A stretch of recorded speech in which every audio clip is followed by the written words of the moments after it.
2, 1, action. All right, good evening, everyone. I would like to call to order the June 6th meeting of the Croton Harmon Board of Education and recommended action that the Board of Education approves the agenda as presented. So moved from below the table. Second. On the question. All in favor? Aye. Oppose, abstain, motion carries.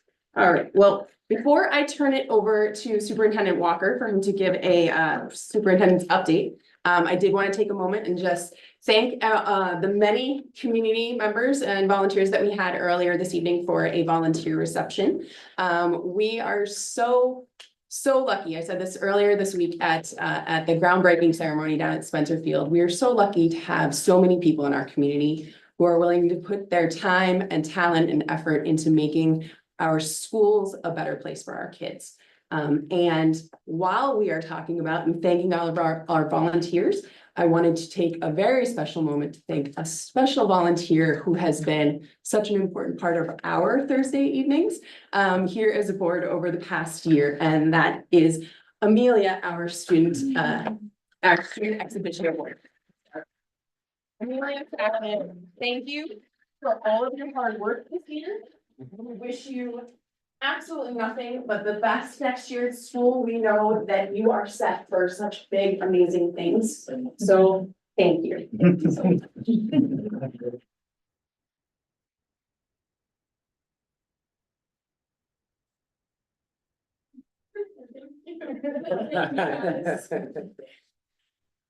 All right, and now I will turn it over to Superintendent Walker. Thank you, Sarah. Good evening, everyone. I echo Sarah's sentiments completely. Congratulations and thank you for everything, Amelia, to all of our phenomenal volunteers.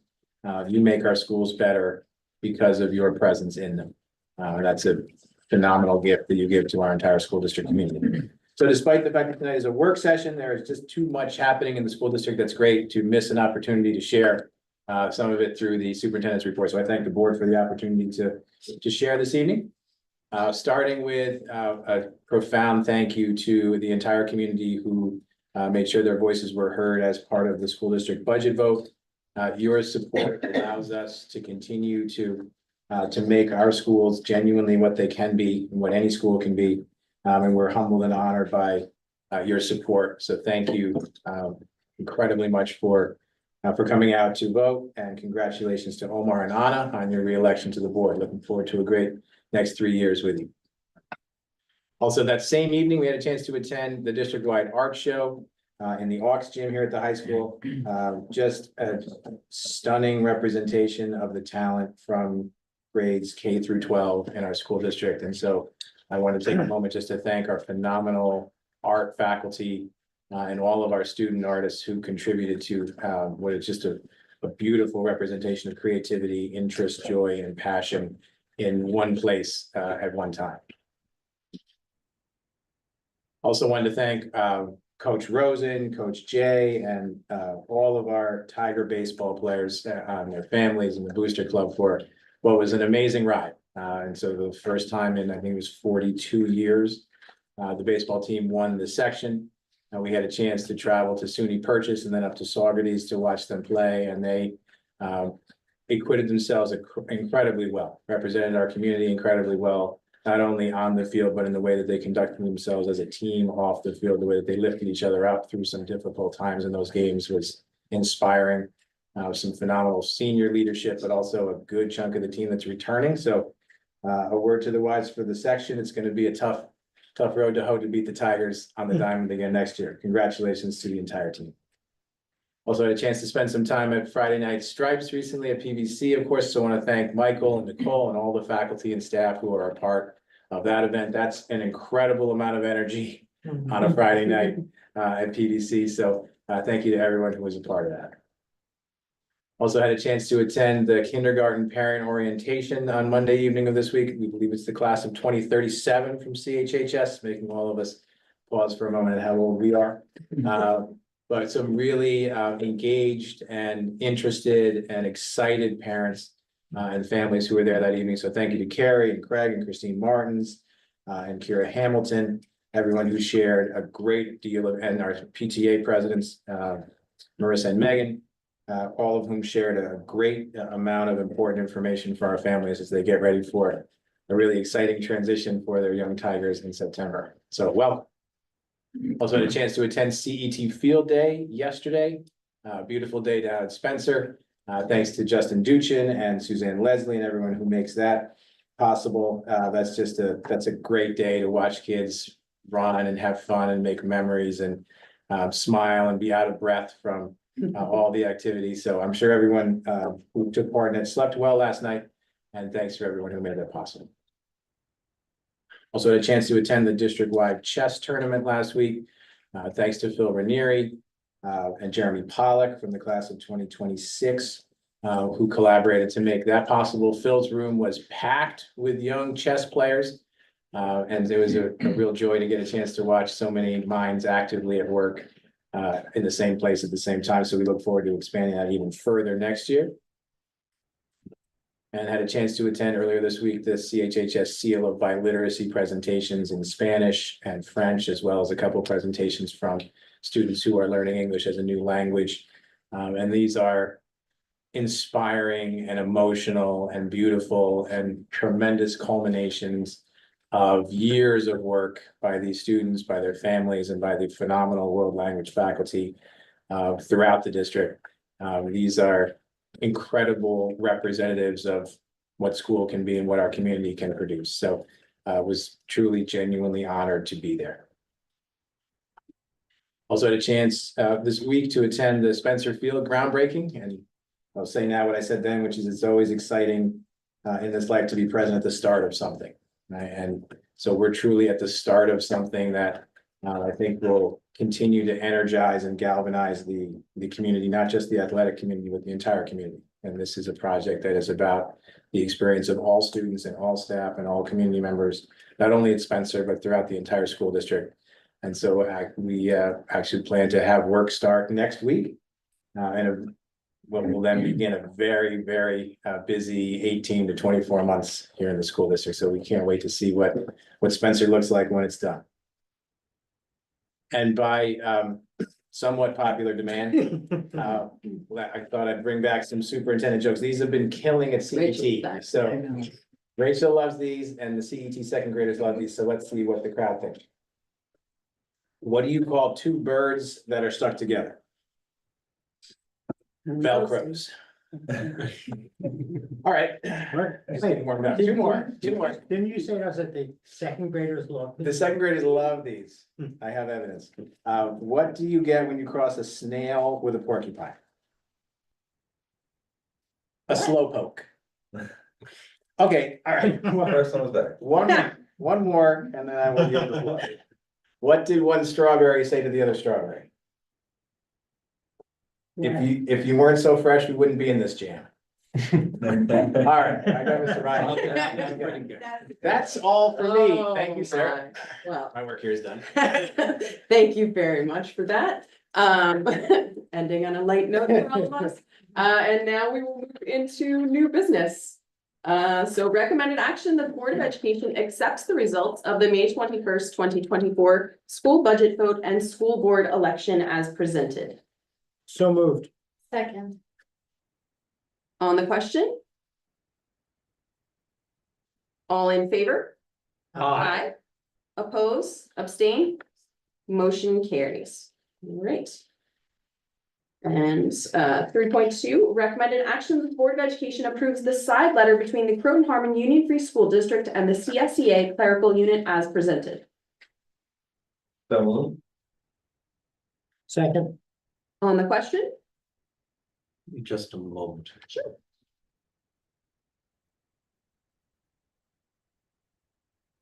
Oh, all set. All in favor? Aye. Aye. Oppose, abstain, motion carries. Recommended action, the Board of Education approves the Croton Harmon High School overnight trip to Washington, DC as presented. So moved. Second. On the question? Yeah, one thing on the question, this is really great that our students have been invited to the National Student Leadership Summit. And to be able to show their knowledge of financial and business literacy. And the one thing that I note, and this is really a policy issue, when we talk about our policy on travel, a policy talking about out of town travel says we should, doesn't have to, should get applications submitted to the principals 120 days beforehand. Obviously, this team just won the competition, a week or two ago, so we certainly are in a situation in which we could not have had that. So I think one thing that we should do as a board is review that policy to see that we can ensure that it makes sense for athletic teams or other groups who are traveling on shorter notice to not feel that the policy is not being complied with. All in favor? I, Aye. Aye. Oppose, abstain? Motion carries. We'll move on to 3.4, recommended action that the Board of Education approves the establishment of the Cohen Family Writers Award at the Croton Harmon High School. So moved. second, On the question? Okay. Question. Is there supposed to be a third page or is the third page just? You could lead through the. That, yeah. That's what it looks like. Just want to Yeah. confirm that there wasn't.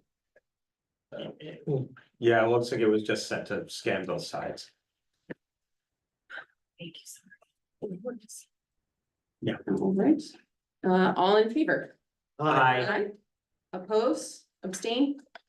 Motion carries. Okay. Now we've got a discussion item actually for 3.5. Which is about the non-parent community member selection for the Health and Safety Committee for the coming year. We are in the wonderful and not common experience of having several non-parent community members who have submitted indications of interest for being on the Health and Safety Committee next year.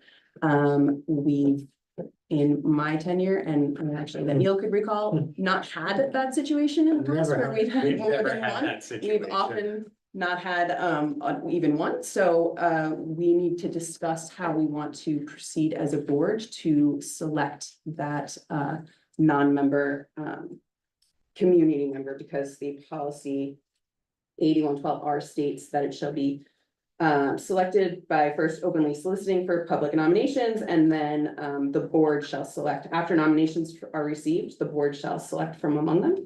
So we wanted to discuss as board how we would like to move forward with our next steps. So would we want to be in alignment with what the school buildings do to make their selections? What do the what do the school buildings do to make their selections? Well, So I know what the person who's PTAs gone do, through but. that well, I mean, the PTAs, the school buildings, it's like the PTAs are involved, I think, in the decision making. Mhm. If there's more than one interested party who wants to join who wants to serve as a school representative, the PTA actually asks for that person to supply a statement of intent, Mhm. what they are, what they hope to provide in terms of service, possibly if they do have relevant experience that they'd like to share. It doesn't have to, you don't have, someone asked me, do you have to be a doctor to do this? You do not have to be a doctor. You do not have to have an engineering, degree or certification. So, there are lots of different qualifications. And I think it's helpful for the board to sort of see, what outside experience perhaps that community member brings, because what do we rely on? We rely on the community's expertise and volunteering to, get a lot of these things done. So that seems like a sort of practice that's already in place at the building level. It might be something that we could just adopt. yeah, I think though the other question would be then, how will, because we have, I think, 5 individuals who expressed interest, and they may or may not, I don't know, have provided that information that you described, and everybody should have the opportunity to do it. How would we as a board want to review or delegate to a subgroup of ours a review and then make a recommendation to the board of who to select? So I don't think we really want to say, all right, we're all gonna talk in public about the pluses and minuses That of, sort of different strikes me candidates. as. Isn't that, this seems like something that discussion would be. A executive session. I don't Potentially. think it would fall under executive It's session. not really, is it wouldn't- employment of a particular person or No, person? because it's a volunteer position, it's not an employment. It's so an no. appointment, though. It is an appointment. It is an appointment, which is a essentially like being a non unpaid employee. Mhm. Yeah, So- but we don't discuss board leadership in executive session, why would we discuss this? I also don't have a problem with having the conversation in public. It's the work of the board. We're making a decision. I think that we should be doing that. Surely, I think it was, did we want to be discussing like? Did we want to be discussing these five individuals in having like a protracted discussion about pros and cons about other people within the We community? don't when we like choose West Putt board members or like NISBA appointees, we get their statements and then we Review them. review them and we vote in That's favor true. or against them. Like, we don't do it then. We don't dissect, we just put somebody forward or. The one thing that I would say is that in terms of this being a unique volunteer opportunity, I would kind of. Love the language going forward, and I know we didn't do it now, to amend it that, you know, if you serve on another committee and there are multiple submissions. It might be beneficial to allow somebody else the opportunity to volunteer in the district. Mhm. Does that make sense? Like if you serve on bikes and something else, and then there's multiple people who are on this. Not bikes, I'm thinking of another district committee, I don't know, like when we were doing the, when we were doing the strategic coherence. correct, or That's a when good you were example. doing the, Yeah. the capital, like, yeah, Mhm. I can't remember the name. Yep. Committee, but any of those committees that are district-wide committees, if you were serving on that, perhaps you would then be asked to allow somebody else the opportunity to serve. But is this to ask whether we should have one or more? No, the policy and the guidelines set forth for that committee allow for one non-parent community member and one parent community member from each of the school buildings. Although that's not been strictly, I mean, it hasn't been strictly, that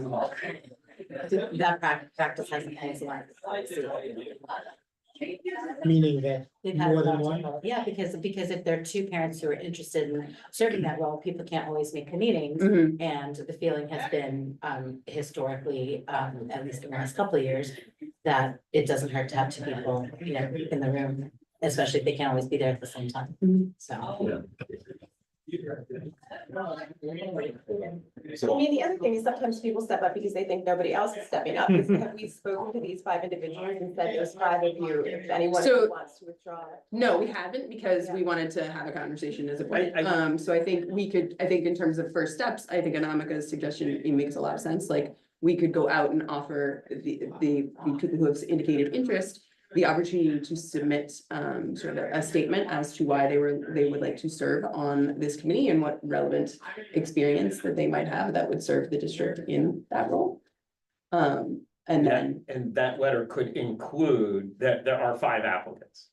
If we just say that there, that may weed out some people. weed out some folks who are less committed, But perhaps. you don't need But I don't to wanna- do that. I mean, it's not hard to just say, I would just argue, I don't know that you need to dissuade people.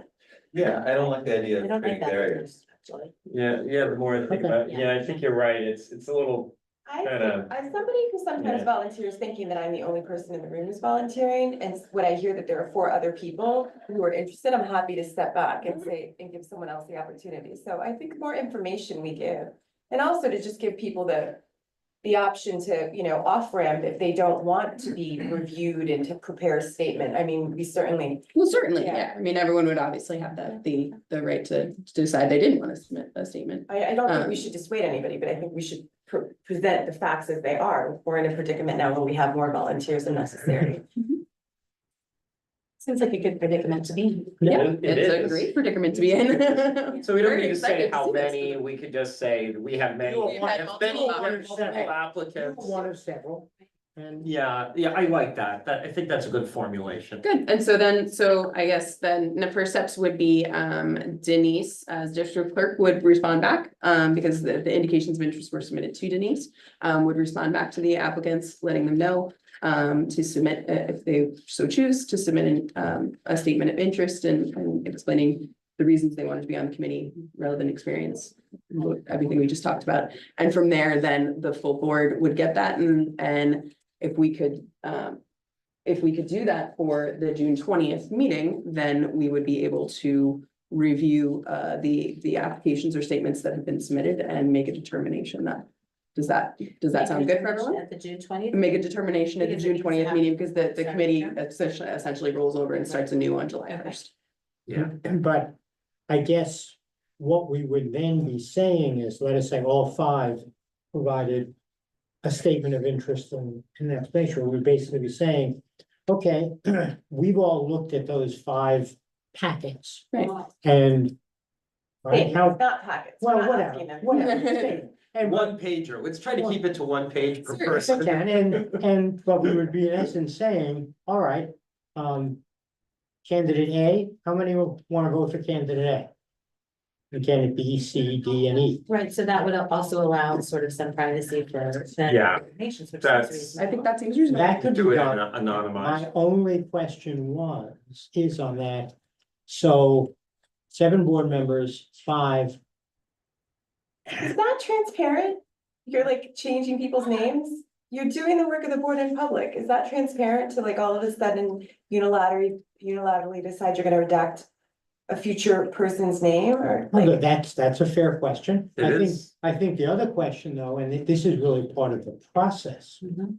What I'm thinking about is if you have a number of candidates for a position, even if it's a volunteer position, the discussion in public about the strengths or lack of strengths of particular candidates, why I support candidate A, give it a name or not give it a name, but particularly if there's a name there, can be disconcerting or hurtful to that person.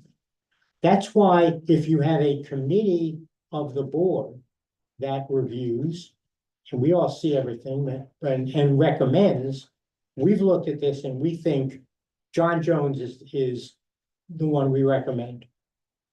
I'm not saying I'm right, I'm just suggesting that as an alternative so that we're not talking about what's good about John Jones and what's not good about Mary So Smith. why would we not just use board leadership for that, the way that you have in the past when you're trying to get a sense of how the board is gonna vote on something? Why would you not just have a phone call with individual members the way that you do sometimes and say, who are you thinking about? So that maybe we have a consensus before we even walk in the room.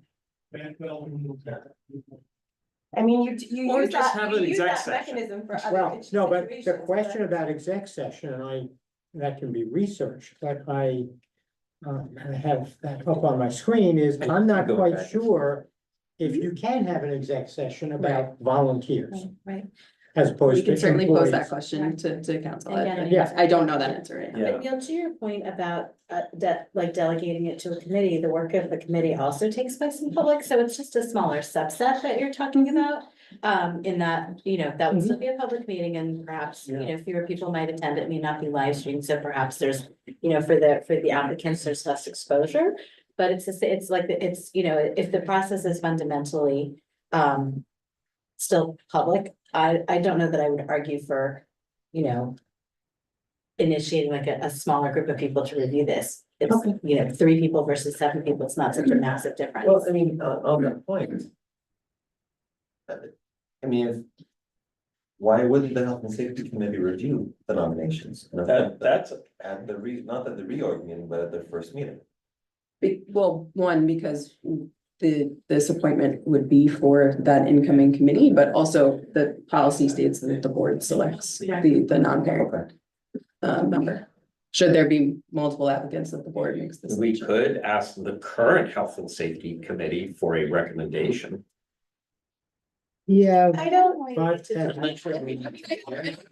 complicate it more than that, right? Like, I think the 7 of us are more than, capable of looking at statements and then. Yeah. And then coming to a decision. I do think in terms of comfort level, I would be fine with the right? The statements can be posted in the agenda. They would be there in public comment in the agenda. We don't necessarily need to be referring to people, but like, I don't know that I would debate like the pros and cons of someone. I might say like, I would like to nominate X person after Yes. reviewing that. And I think maybe that's a way that we would do that in a way that is respectful of everyone's Yeah, time and submission and privacy. And we're not sort of like debating people. I think I So- mean, I assumed that we were coming from that place, that we were Right. going to dissect volunteer statements and like.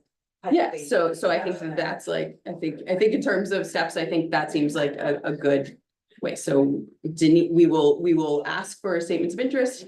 And then we will get those back so that we can come to a decision at the June 20 meeting.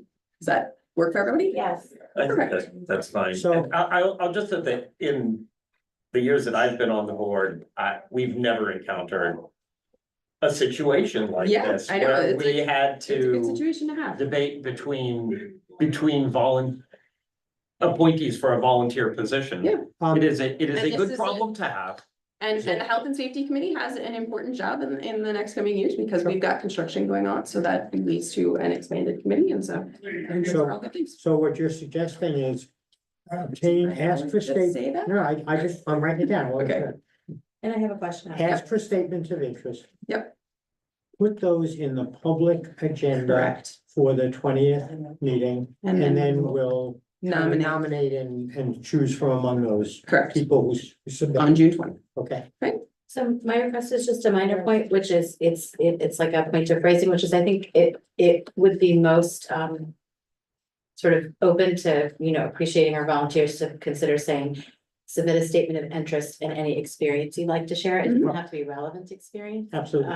It just needs to be, whatever Yep. experience you'd like to share. I don't think there's a requirement of having certain qualifications Right. to be a parent, a non-parent community volunteer on the committee. Any more than And then, I you know, agree. from a school. Correct. Right, from Yeah. one of the schools. yeah, Sure. thank I you. agree. Thank you. All right. So now we will move on to item 3.6. Recommended action that the Board of Education of the Croton Harmon School District hereby nominates Cheryl Brady for a 2-year term as New York State School Boards Association Area 10 Director effective January 1st, 2025, and authorizes the district clerk to execute any documents consistent with this motion. So moved. Second, On the question? So Cheryl has been our District 10 Director. She is currently, I think she's done a great job of being a voice for the Putnam, Northern Westchester districts. And in terms of seeing her continue, we would be happy to support that. Has anyone else been nominated? To my knowledge, no. Nominations are not due until, I believe, the end of July. I think one of the communications we had, and I think it's public, is that Ms. Brady said that she wanted to very quickly, let everybody know that she was in. Mhm. I'm sure if there's somebody else, we will hear from that, and I don't know if there's a rule against nominating more than one, a board nominating more than one, the way you can, maybe sign. Oh, right, this is just the This nomination. is the nomination. We're This is not doing a voting. vote. No, this is her Okay. to nominate her. to- Okay, to in that run. case, I'm fine with the nomination. All in favor? Aye. Aye. Oppose, abstain, motion carries. Recommended action that the Board of Education, upon the recommendation of Triton Construction and KG&D Architects, awards the site work contract CS number 1 to Palladino Concrete Creations Corporation for the amount of $1,805,000. So moved. Second, On the question? Sarah, if I could just. give a brief Absolutely. update. Gotta turn it over. So despite many hurdles related to the late timing of SCD's approval, I am happy to report that after the conclusion of a very extensive bidding process, that we will be recommending this evening all of the contractors for the district-wide capital project. And I know most of the board is aware, but there was a very strong possibility that we were not going to be able to do any of this work this year, just because of the timing of the bidding phase and construction materials, et cetera. So the fact that our team was able to put this bid together, expedite it, we did thorough scope reviews, very rigorous process. And we are presenting here tonight 5 contractors that the district team and our A&E team are very, very happy with. So there are 5 contracts that are here: our site construction, our general contractor, our electrical contractor, our plumbing contractor, and our mechanical contractor. I've included, I believe, all that you'll need as far as the scope reviews, the analysis of the bidding, and I'm happy to answer any questions that you have. Yeah, so if I understand correctly, looking at the spreadsheet of the bid tabulations for the bids open on the 21st of May, it's been decided that the base bids will be accepted on each of these different contracts, and they're listed on the chart. And apparently, we did have 3 bidders for this contract, site work. But later on, we're gonna be talking about bids that include certain alternates, specifically alternate 7 and alternate 13.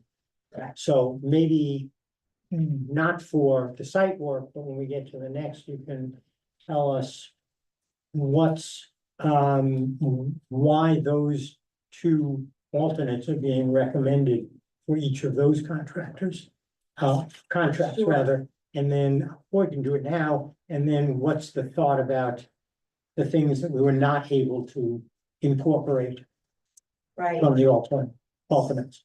So in an effort to mitigate risk in the late timing, so most contractors had secured their work for the summer already. So in developing the bids, we tried to be very strategic in that we allowed certain portions of the projects to extend throughout the year, which was enticing to our contractors. And in order to mitigate risk as far as pricing, escalation was predicted 3 years ago.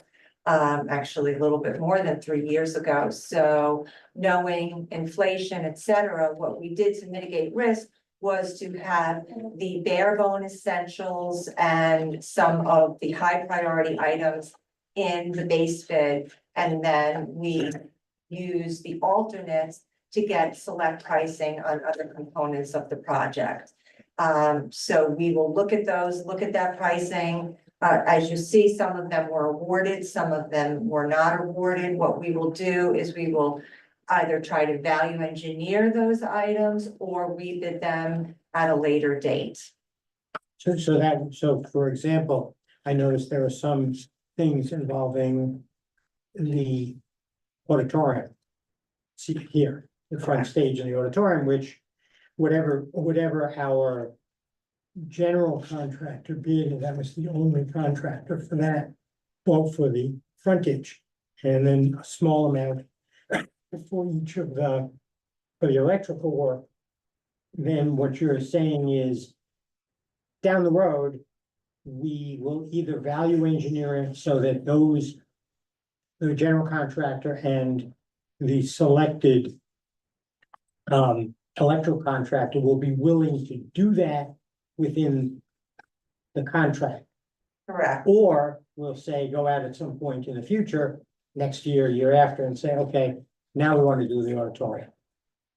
We are doing the auditorium. We do there.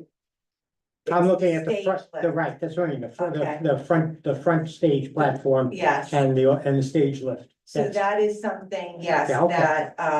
that we are looking at re-engineering. We're having tremendous difficulty designing that where it meets that need, but does not impose on seating Mhm. walkway, et cetera. Mhm. So, yeah, so that is one thing. We are undoubtedly doing the auditorium and we will be. No, I know doing the rest of the Yes. auditorium, I'm looking at alternate G and alternate, E. rather 5 and 6. Just to kind of get a sense of, all right, those are the things that are being held back, and this is the process that you anticipate in the future to try to deal with them. Correct. Okay. All in favor on 3.7? I just wanted to say what a tremendous job you guys have done pulling this together. I mean, it seems almost hopeless when we figured out what number we were, that number, you know, in line for SED approval seemed very daunting.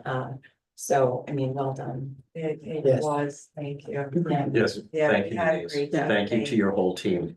Thank you, yeah, And I think we they, also have to thank Walt and Walton and Triton, yeah, Triton, they, everybody. this was not an easy bid to create, generate, and put out there, and they really, they gave it their all. They contacted local contractors and said, this is a place you want to be. I have a lot of anecdotal stories that I'll share at another time. But we were so incredibly thrilled with the competition that we had and the contractors that we selected. So, So am I reading this right, that all of the contracts that we're voting on tonight, they were the lowest qualified bidders? correct. And so what we do is we get the lowest qualified bidders and then we do scope reviews. So we make sure that everything that they costed out is actually what we expected. And then we go through a rigorous process as far as checking references, looking at their bonding, making sure that they meet all of their qualifications and so forth. And we have worked with some of these contractors before, and all of them have worked with either our construction management firm or our architects. And they are very excited to work with us, I would say, that I mentioned that to one of our contractors, and he said, we are really excited to work here. So, and he had already been quasi awarded, so he didn't have to. You didn't have to say. Well, we are really excited for them all to be here and get going. All in favor on 3.7? Aye. Oppose, abstain, motion carries. All right. Recommended action that the Board of Education, upon the recommendation of Triton Construction and KG&D Architects, awards the general construction contract, GC number 2, to Parati Corporation for the amount of $12,139,000. So moved. Second? On the question? All in favor? Aye. Oppose, abstain, motion carries. Recommended action that the Board of Education, upon the recommendation of Triton Construction and KG&D Architects, awards the plumbing construction contract, PC number 3, to TWP Plumbing and Heating Incorporated for the amount of $851,000. So moved. Second. On the question? All in favor? Aye. Aye.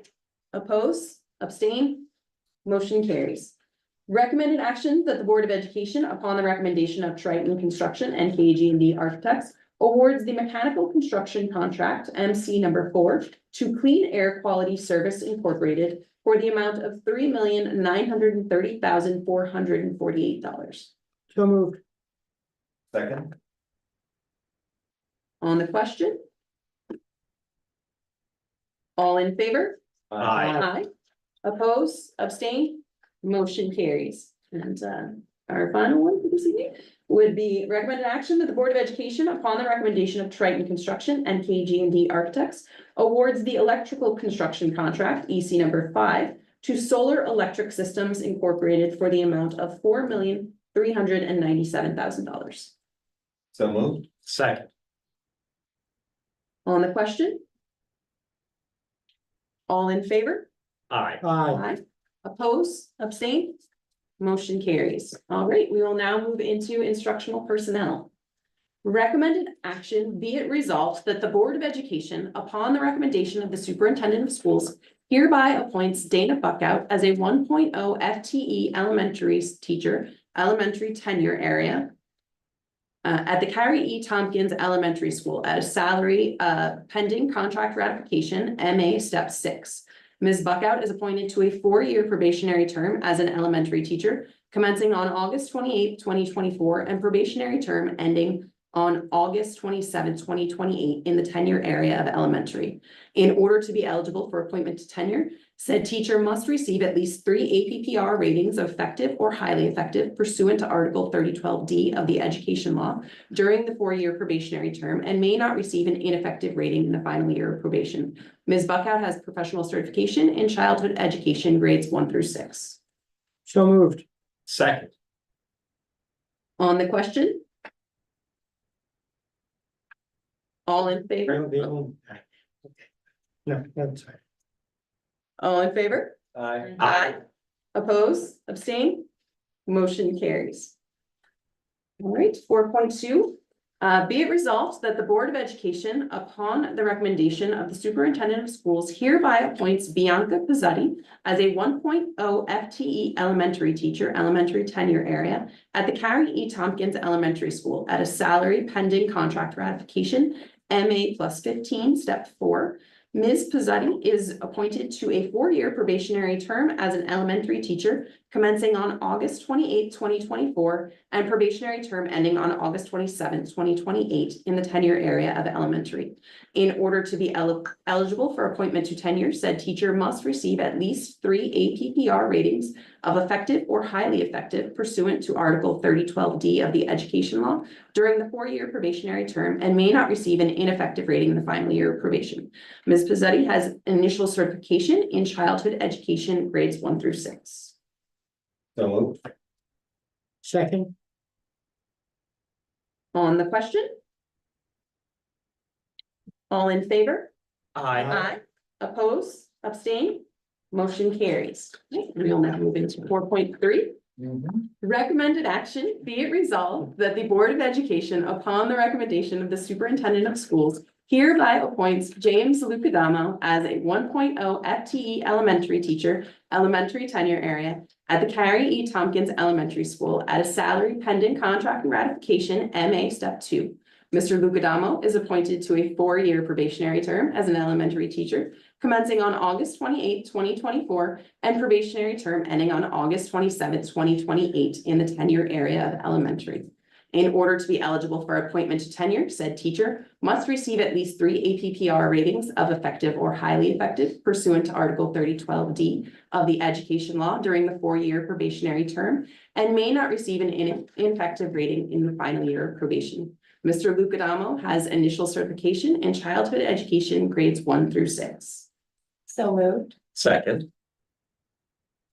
On the question? I will just say that CET gain is PBC's loss. Absolutely. Thank you. All in favor? Aye. Oppose, abstain? Motion carried.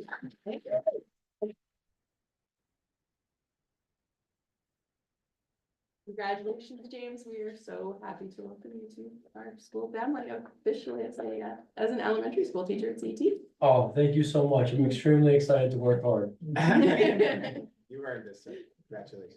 Congratulations. Congratulations. Congrats. All right, and now our, Go home. yes. Have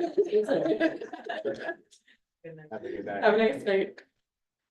And our last instructional personnel, recommended action, be it resolved that the Board of Education, upon the recommendation of the Superintendent of Schools, hereby appoints Martin McDonald as a 1.0 FTE physical education and recreation tenure area at the Pierre Van Cortlandt Middle School and the Croton Harmon High School at a salary pending contract ratification, MA Step 8.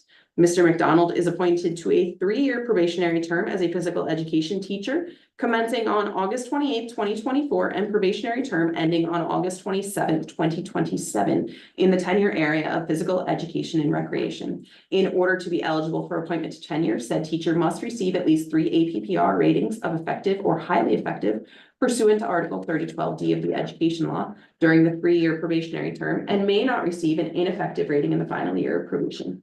Mr. McDonald has permanent certification in physical education. So moved. Second. On the question? Yay. Exactly. All in favor? Aye. Aye. Oppose, abstain, motion carries. All right, we will now move into donations. Recommended action that the Board of Education gratefully accepts a donation in the amount of $2,000, 2 scholarships at $1,000 each from Croton Emergency Medical Services as a contribution to the Charles J. Ellison Scholarship at Croton Harmon High School. So moved. Second, On the question, I will just give a brief explanation here. The Charles J. Ellison Memorial Scholarship. Charles J. Ellison was a 2014 graduate of Croton Harmon High School, where he was a member of the varsity football and lacrosse teams. Charles was also a volunteer member of Croton EMS, becoming certified as an EMT in 2014 and receiving the Executive Officers Award in 2016. Charles was a junior at Tulane University in New Orleans, majoring in mathematics with plans to become an actuary. Unfortunately, he passed away at the age of 20 after an 8-month battle with brain cancer, and this scholarship has been established in his honor. All in favor? Aye. Sorry, was there more questions? No, there was, but I can ask it on the next one. I'm sorry, can I just, again, all in favor? Aye. Aye. Oppose, abstain? Motion carries. All right, 5.2, recommended action that the Board of Education gratefully accepts a donation in the amount of $4,500 from the Croton Harmon Booster Club as a contribution to the Booster Club scholarships, 4 at $500 each. The Len Gober Award, 1 at $1,000. The Mary Brooks Award at 1 at $1,000, and the Steve Aguado Scholarship, 1 at $500 at Croton Harmon High School. so moved. Second, On the question? Well, my question was gonna be on the last one, was just to sort of understand. Only because I like to read about these things and I love to hear about them here at the meetings, but is there a way for us to, in advance of these meetings, find out what these. Whatever you just read, is that information that's like somewhere that we would see it, or how do we find out about this, or do we just find out about it at the meeting? Oh, sure. Yeah, we had started to get it's as these come in, we Yep. didn't always know about them. Neil often provides background knowledge on them. But Denise has started looking into them and just providing them so that I would have them for the meetings. I can ask her to share it with the full board. Oh, yeah, that would be helpful, Yeah. just so that you can see it before the meeting and you know what you're voting on. I think that is great information. Yeah. Whether it's, I mean, again, we obviously include other stuff here, so it would be super helpful to know. Because I think also for the community to hear, these are like really meaningful contributions, and I'm sure they go a long way for the recipients, so it'd be great to know. Unfortunately, I can't tell you about everybody, but Len Gober is a Oh, I long have time. background information Oh, here. she's got all the background. I didn't know you had it to go. So the late Len Gober was a longtime teacher and coach at Croton Harmon High School, and he coached many sports, notably football and girls basketball, and this scholarship was established in his honor. And then the Mary Brooks Award. Mary Brooks was the district's athletic director in the 1980s and 90s. She was the first female athletic director in Westchester County, as well as in New York Section 1 sports. Mary was also a longtime field hockey coach. And as we all may recall from the recently established, I just lost it here, award on Steve Aguado. Can you scroll through to that one? That one did have the information on here. That wasn't actually in part of the scholarship information. So this is awarded to a student who has provided exceptional support, manager, film, stats, etc., to athletic teams in their success both on and off the field, and exemplified Steve's qualities by improving school spirit within the Croton Harmon High School community. The student, whether or not they actually competed on the field, has demonstrated that either way you can make a positive and significant impact during their time at Croton Harmon High School and in life. And that was newly established this year at the ceremony that we had for Steve Water earlier this year. And his banner honoring him is in the gymnasium, which for all to see now and in the future. All right, all in favor? I, Aye. Oppose, abstain? Motion carries. All right, and then we also have recommended action from that the Board of Education gratefully accepts a donation in the amount of $6,450 from the Croton Harmon High School PTSA as a contribution to the 2024 PTSA scholarships. There are 19 of them at the Croton Harmon High School. Second. One more of the first time. All right, on the question. All in favor? Aye. Oppose, abstain, motion carries. And once again, just thank you to all of our many donors who give and provide funds for these scholarships for our seniors, especially at this time of year. It's very exciting to see these scholarship awards come in, and I know our students will be eagerly awaiting them.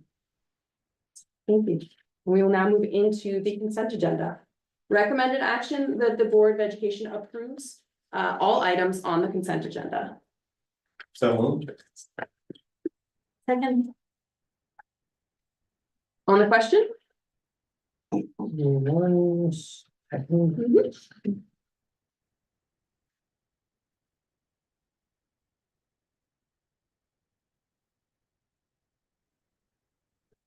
I guess my one question, perhaps more for the public and maybe for the board as well. Item 6.12 is the tentative, I guess we call it, replenishing of reserve funds. And I'm just wondering if we could ask Denise to kind of explain, you know, kind of how the numbers were arrived at and why, for example, we're not providing any addition to some of the other funds like repair, which we already did actually, but legal liability and tax, just so we understand and the public understands. Sure. So as customary in June and in accordance with general municipal law, we generally allocate not to exceed amounts to our reserves. So we identified reserves that need funding. For example, this year in our budget, we've allocated reserves for ERS and TRS to offset our budget. Those are appropriated reserves. So at the end of the year, we designate not to exceed amounts, and this allows us to, once our external audit is complete, determine the exact amount that will go to those funds. So this year, we are recommending $400,000 to our ERS reserve, $410,000 to be utilized out of our TRS reserve, our employee benefit accrued liability reserve of $200,000, and then we have which is more or less a plug to our capital reserve fund. So should our revenues exceed our expenditures at the end of the year, and should there be funds available, we would fund the 2013 capital reserve, which is responsible for. So thus far, that 2013 capital reserve has been that's funded our servery, our phone system at all of our schools, the district-wide storm drainage project. I think that's about it. But so we have just utilized a large chunk of those reserves. So it would be nice to allocate some additional funds there, should the funds be available. And I note that we are not tentatively allocating any monies to reserve for legal liability or for tax surcharge. Yeah, so we feel they are adequately funded at this point. Okay. I did also want to mention, if I could, I don't recall if I mentioned it when I shared about the district-wide capital project, but we will be sending out a community update, just talking a little bit about the work that's being done on our campus. And also next, at our next board meeting, June 20th, our architectural and engineer team will come and give a project update. So June 20th? Yep. Yes. another question, which also on transfers. Yes. Is a resolution in 613 authorizing transfer of $125,000 from the general fund to the school lunch fund. Yes. And if you could just explain what's going on there, because Right. So these are supplemental appropriations needing to, we need to have additional funds set forth from our general fund to supplement our school lunch fund. The deficit that we're expecting this year in the school lunch fund is less significant than it's been in the past. If you recall, we renegotiated our contract with our food service provider, Aramark, where we were looking at a school lunch price of $4 previously. We've since negotiated that to a significantly lower level. However, our school lunch fund supports all of our lunch aides at each of our buildings. And we are anticipating somewhat of a deficit there that will need to be offset through general fund monies. Any other questions? All in favor? Aye. Oppose, abstain? Motion carries. All right. And now we will move into a polling board. Okay, well, I will start.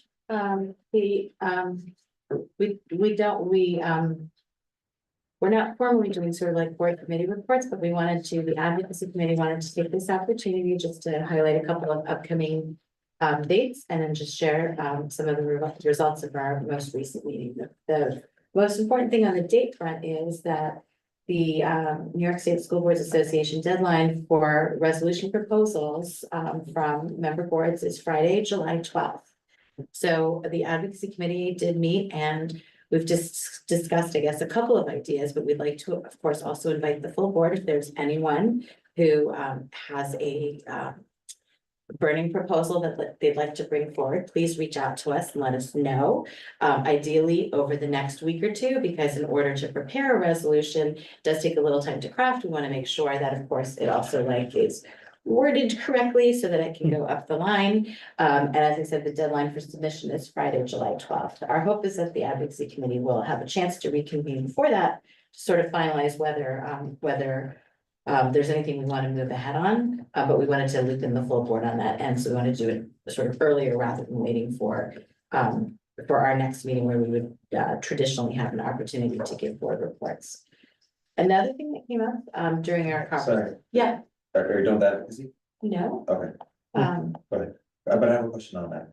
Okay, is it a question on resolutions? Yes. Okay, so this will be a good time to Perfect. Segueing away, to my okay. next advocacy update for you all. So, has anybody in the recent past raised the issue of, or tried to advocate for raising the 4% cap?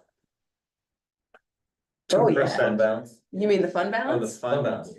I believe is already on NISBA's, it's one of their I current, think if, yeah, Yeah, I have to go back and check. Proposals? because I don't. it is on their current slate of advocacy initiatives. Good, Uh, okay.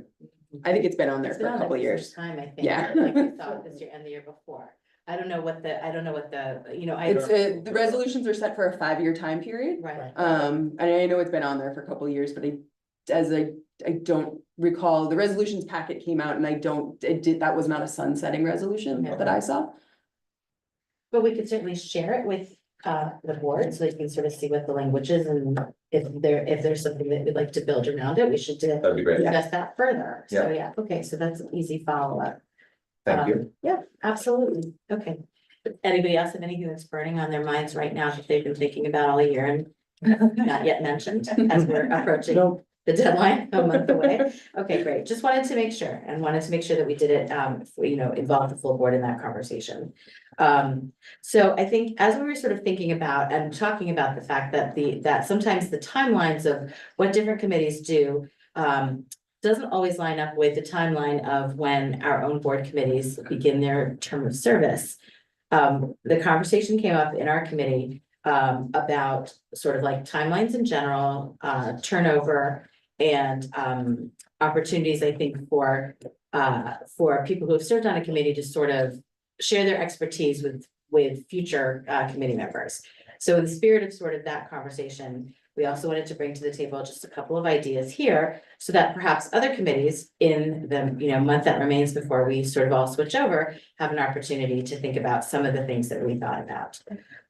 One of the things that we talked about was actually this idea of developing a timeline of key points, because if you haven't been, for example, I had not been on the advocacy committee before, hadn't been on the board before, but to sort of understand what a year looks like, I think can be really helpful in terms of planning and determining also what you can commit to in terms of participation on a committee. I think it's really helpful to know, for example, how many times a year a committee meets, if there are obligations outside of just the outside of the board committee's meeting time itself, like other organizations or, time commitments, meetings that you have to attend, having that information and sort of being upfront about it might allow us, as we think about what we want to do and how we want to sort of spend our committee service time in the coming year, could just be good background information. So we're putting that out there to our fellow committees to consider whether that might be something you'd like to put together for the rest of us as we make this decision. So are you suggesting that before the reorg meeting on July 11th, committees prepare that, circulate it, and it'd be something for everyone to see and I don't think it has to necessarily be a lot of work. I know No, that, whatever it is. time is limited, but I think, I would say it's like, I think it would be useful because I think when we start to think about what we're going to do, it's helpful to know, for example, it's like if this committee, let's say, for example, health and safety, which I've been on in the past, traditionally, it used to meet like 3:30 because everybody needed to go to it right after the school day ended. If it turns out that a 3:30 meeting time on Mondays is really difficult for you, you might want to know that. You might say, you know what? I'm not doing that, This is yep. maybe not the one that I'm going to be able to make, but there might be something else that works better for my schedule. So just that sort of like general sense, I think will also allow for greater participation. And we did talk about it, that having things that we can get to allows us to participate, and that allows us all sort of to like invest in the work and actually move work forward, which I think, that can be a challenge when there's, 3 or 4 meetings a year and you maybe don't make to it. So that's what we wanted to broach. The other thing that we discussed broaching here, and again, for the board to think about and perhaps to discuss further at the reorg meeting, is an idea of staggered service on a committee. So that the future committee members have the benefit of working with someone who has served on that committee before. This is something that, we've talked about. We know that like the PTAs do, for example, where you fill sort of like the leadership position or a committee chair position and can sometimes mentor and support other folks who haven't done it before. It's also a way to sort of provide continuity in terms of the work, because it allows us to not sort of reinvent the wheel on everything that we're doing. And I think, again, for me, speaking just for myself, having come onto these committees, I feel like we could definitely benefit from a little bit of that, sort of like background knowledge and support to ensure that we're not losing that startup time over the first couple of months of the year and can really hit the ground running. I think there are benefits to the district as well overall for us to take sort of like a more a long view of that.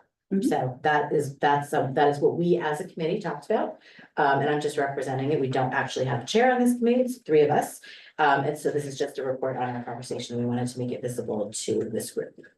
Thank you. That's right. I think it sort of leads into actually what something Omar and I had discussed at our last board development meeting in terms of sort of sending out and sharing with the board, putting together a spreadsheet so that people can think about the committees that they might want to join and put down indications of interest. So they can really sort of think about the committees that they might want to be on, and what the requirements are for those committees. So they can look at the charge for that committee, any information that we all share about the number of times they meet, that kind of information.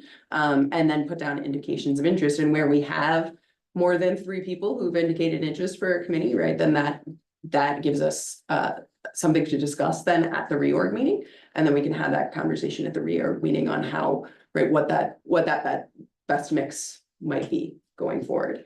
And sort of so changing the way that we've kind of traditionally done it in where, right, the newest board member sort of had the opportunity to maybe choose some committees first, and then the rest of us just kind of file in, all done kind of at the reorg meeting, with, I'm sure we all have bits of planning and thinking about it prior to, but this really sort of committing to right now, thinking about and putting down what your indications of interest are, so that we know how those committees might shape up, heading into next year. So if that works for everyone, I did actually already put together a spreadsheet just in anticipation of that I can share with the full board, after this meeting, along with the link to the committee charges, that we have, the current committee charges.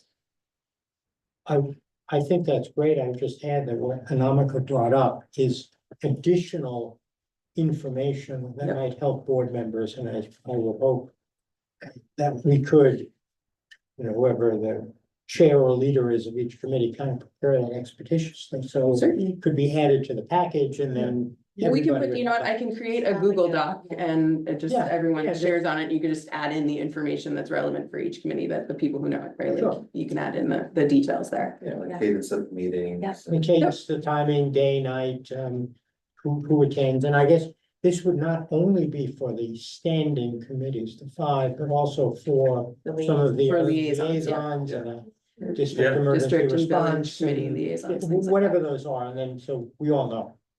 Well, it would just be, I think if we start it now, it would be useful for years to come also. Absolutely. That's a great idea, Great yeah. idea. Thank you for putting it together and thank you for. No, thank you for bringing it up. So I think one of the points I'm hearing, which is a great point, is that we can't obviously enforce this, but we can suggest that people interested in committee, the expectation is that there needs to be a conversation among committee members around continuity. Mhm. Right? Yep. So that is part of maybe at the end of the year, and Yeah. it's probably a good idea to put that in the procedural. Yeah, so that at the end of the year, you might discuss like, hey, I would like to continue, right, like, in terms of who the person or people might be that would like to continue. So can I ask a question? Do you mean that should be had as a conversation or would that be something we could actually just use that interest form to capture? Are you thinking it's better to sort of, for the committee to have a like an informal chat about that, or do you think just using the form? I'm not. Well, I know, you were saying like, can I use the example of, we just had an audit committee and Omar was like, and I would really like to be on the audit Yeah. committee again next year, right? Like, that was, like, that's I don't it. think anyone's gonna object. So, Right, you know, Object, okay. right, but I think what the point being, what Omar said, and it makes sense, if the 2 or 3 just talk about it among themselves. So that when the 2 or 3 on a particular committee are thinking about how they're gonna fill out the spreadsheet, Right. they've kind of, thought about it, and then, it's not written stone. yeah, so that the whole committee isn't necessarily being like, well, I'm jumping, like, Yeah. so that there is, Right. we're all off, Yeah. like, someone's I'll add to that. continuing on. Yeah. That as we're working on, and I've been really swamped, so I haven't had a chance to really work on the procedural document that we've been talking about at our retreat. That maybe there's a few sentences in there that's talking about committee structure and formation. Mhm. Is that it is highly desirable that there be continuity among committee members. Yep. Right, but that decision needs to be discussed by the committee at one of the, Like one of the end of your meeting. towards the end of, exactly, and I get it. in advance of that document that solicits interest in committee formation for reorg. I mean, and even going forward, there are eventually going to be people who aren't going to run for reelection. We're going to be permanently stepping on committees, so Right. that's for those reasons also. And that would be something that certainly would be shared with the person Well, at who this is point- a member-elect in a future year, so that they would also understand. Well, I don't know that you can do that before they're actually on the board, but to the extent that we would all know by now at this time. Share, I mean, at this point, you would be able to share like a spreadsheet of like, here, indications of interest and just things like that, because it's not, Start thinking about. yeah, thinking about that. All right. Cool, so I will get that spreadsheet out to everyone, and I'll create a Google Doc so that individual committees can just add salient information about like timing and cadence and things like that for each of those committees. So will we ask that of, I guess, current chairs to outline that? Yeah, I think that would be a good idea. All right. Does anyone else have anything for polling? I'm happy to go. from the communications committee corner of the world. I wasn't actually at the last meeting, nor was Theo, and Namaka ran that on her own single-handedly. We both had something come up at the last minute. And she did an amazing job outlining some of the issues that we were, action items that we wanted to follow up on before the end of the year. So I'm going to speak to this, but it was actually prepared by Anamika, and I feel credit should be placed in the credit with you. Thank you, I was just covering, that's all. So we did want to ask trustees to submit their updated bios by 7/1. So that when you know, we start the new year, we'll be able to do that, and to the extent that we would update additional committee service or membership at that point, that's just adding an additional paragraph. But Is there a link to the current bios? they're on the They're all on the website. website. Oh, yeah. Just send them to Denise, right? Okay, Yeah, So yeah, just review your bio on the website and then send changes. okay. Yep, prior to 7/1. We were also going to ask and perhaps coordinate taking our group photograph if our ex-student officio member can be there for the next meeting or for the 7/1 meeting or the reorg. The reorg meeting, don't know that. Usually we don't ask the ex officio to attend the summer meetings, usually they might be traveling, we can reach out and see if she's available for that. Available to sit for your reorg meeting. photograph at least, yeah. So, And if not, we can schedule to do a photograph Yeah, at that first meeting in just so December. that we start the first day of school, with an updated photograph of the board. so may I ask a question, which maybe no one knows? You mentioned, I don't know if she'll be available. Do we have a selected We can- student trustee for Yes. 24-25? Did you want to share? Isabel McLaughlin will be the next. Well, good. There's an email from Laura about that. Yes. Oh, I missed it. I'm sorry. And then again, just, there was actually, there are two things I want to speak about. The submission that come in via the form that could be filled out Mhm. on the VOE meeting. My understanding was that we were going to, the board president was going to respond to those. It had been traditionally been the communications committee. Correct. And then we were talking about transitioning it over for continuity. Okay, yep, we did discuss that. I haven't gotten any, I haven't been sent any submissions. There were a couple sitting there, yeah. Okay, so I don't get that form, right, anymore because I'm not on the communications committee, so I don't get it, I don't get an alert when there are So you need things to added to set the that. alert. Okay. Correct. Yeah, As does the entire board, I suppose, because it's being sent to the entire board. Right, so usually when there's a response made, it's shared then, like the question and then response are shared with the entire board. But you can, But shouldn't you could this- just send the question to the Yeah, entire to board. the Yeah, entire board. that's, Okay. and that way, yeah, presidential response. So one of the recent, and I do feel responsible for this not being responded to because I didn't share it with the entire board, so I apologize to this community member. But one of the recent submissions indicated that there was a need to have more community outreach like the Black Cow hours, and we've discussed in committee and shared it at board meetings. Our concerns with some of the limitations of going to the Black Cow could have for some potential community or for some community members. So what we had discussed was setting up a half hour to board members before our meetings. So I guess I would just like a commitment to that going forward from our board members, because it was one of those ideas that we floated. But to not have it be something that we continue to speak about in perpetuity with not actually solidifying it. do you mean ahead of every like business meeting and work session, or are you looking for just business meetings? Just so we can organize it and sort of get a sign up sheet going? I mean, what does everyone think? I think that it's doable. There's two of us. We could be here there's 7 of us. Two of us could be here a half hour early at any given meeting. Oftentimes we are anyway. It also allows an opportunity for board members, when we discussed, this is one of the benefits of having those Black Cow mornings, board members actually got to sit one-on-one with another board member and have an opportunity to, discuss things as colleagues. fellow board members. Yep. So I don't see the downside to that.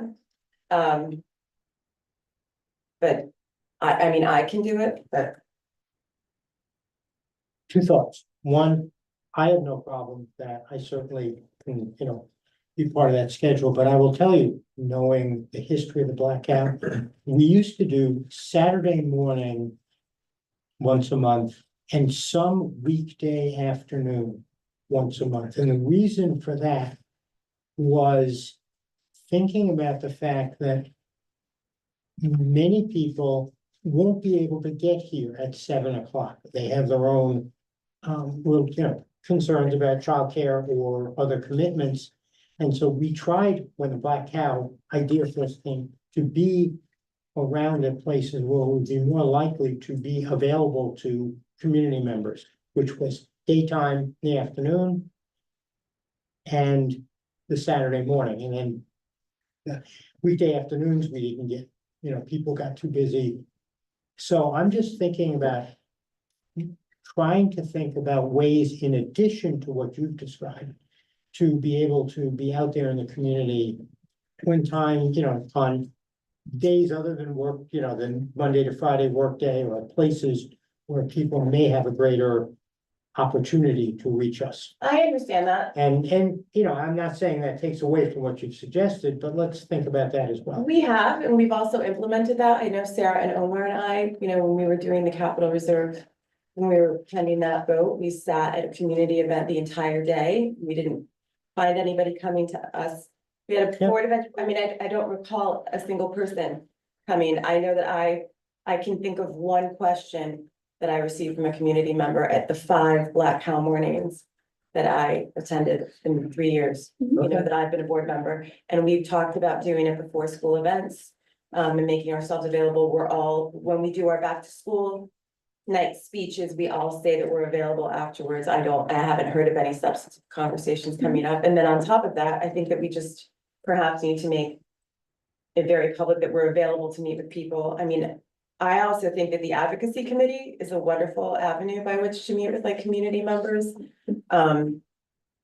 Right, we had talked about sort of changing, and we didn't actually talk about it just now, but we had talked about changing some of our scope so that it allows for a little bit of outreach. But to support Anna's idea, I think one of the reasons, again, the communications committee has talked about this proposal a few times now, and the reason we've landed on proposing this idea is twofold. Number one, we already have to be here, so it's not so much of a question of how do we get, it's a place where we already have to go. The other aspect, of course, is this, and we also talked about this, I haven't gotten to it yet, but we are also trying to ensure that we're engaging the community on actually coming to these meetings. So that is another way to sort of potentially drive attendance, because if we're here, you can come and speak to a board representative beforehand.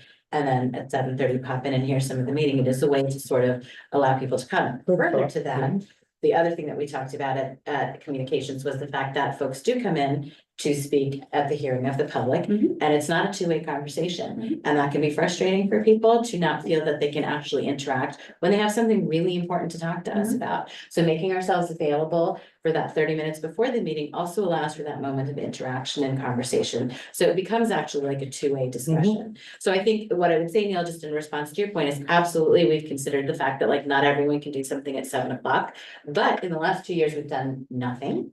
And so I think the idea is that perhaps we put this out there. I think honest question about it's we can't really choose whether it's the first Thursday or the third Thursday, the second or the fourth, which one's better. So maybe we try for the fall to do it every meeting. And if it feels like that's overwhelming to us, guess what? We can change our minds. Nothing is set in stone. There's so many other opportunities where people are out in the community. I think the reality is when you're going to the spring concert, you are not coming to the spring concert with your kid and your little kid and your mom to then talk about the issue that you have for the board with your whole family there dressed up for whatever. So I think that those events, we think that people are going to come and talk to us about the stuff, but that's a fun night. You're not there to talk about stuff. You're there to go hear the concert. So I think that that's a way to sort of, again, we have really talked about it a lot. And I think the proposal here is we'd like to get your buy-in on this. And if so, we put together a schedule and let people sign up. I think that's all I'm great. supportive. Yeah, I'm Great. supportive of that. Bye-bye. Okay, so bios in by 7/1. Great. We're gonna check on the photograph so that we have that, if not on that date prior to the first day of school. Yeah. And then we'll send out a sign up sheet. Bios to Denise. Bios to Denise Bisaccia.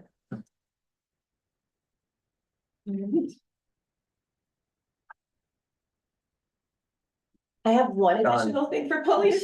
I'm sorry. I did, we had an online conversation about the open meetings law and communication to the board and amongst the board. And I would just really turn to my colleagues and I would value some of your insight because I read, back and forths and sometimes I see it invoked and sometimes I don't. And I would just love to know what the hard, fast rule is on that. Because I sometimes don't reply all thinking I can't do that, but then I see other people replying also. I mean, my understanding in terms of replying, like if it is something sort of logistical. Like a time. With times, things like that, or there are like. The agenda questions that are just, we're putting it out like, hey, I'm probably gonna have this question at the meeting. So everyone's aware that's coming. Those aren't like, it's not a back and forth in terms of, starting a conversation like, oh, I have a question about that. What about this? It's more like, here are some questions I may have that I'm submitting to the board and administration, and then logistical. Other than that, I definitely wouldn't be engaging in sort of back and forth emails, because we don't want to be having a conversation, right? That would be substantive about district operations that wouldn't be in a public meeting. So that's my understanding of OMO. And I would say when there are times when something may come up and, someone may say, an email, I happen to notice something happened at CET. Or I heard about something happening at CET. That might come to all of us for our information.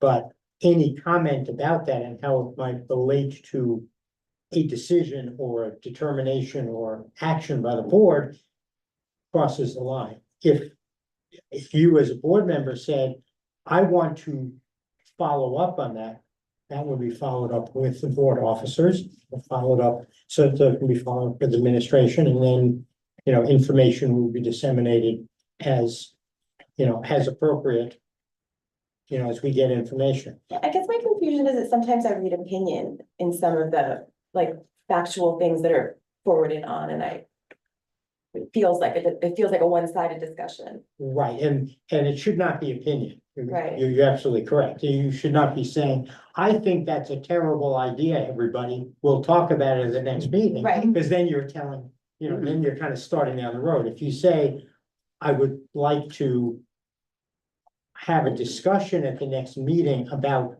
issue X. Correct. No opinion. Correct. That fits with what Sarah was talking about. All right, thank you. Sure. Anybody else have anything for Pauline? Since we're doing kind of combination of actually board reports, it actually ends up, policy will be continuing to work on the policy 0105 based on our discussion that we had at our May 2nd work session and the communications we received from community, and hope is that we will at some point in the near future be able to provide something for board consideration. Okay. Did you say near future or year future? Near. Thank you. That's what Near. I thought I heard year and that didn't seem No, right to me. Not 12 months from now. Thank you. There was something else I wanted to say, but I forgot it, so it's okay.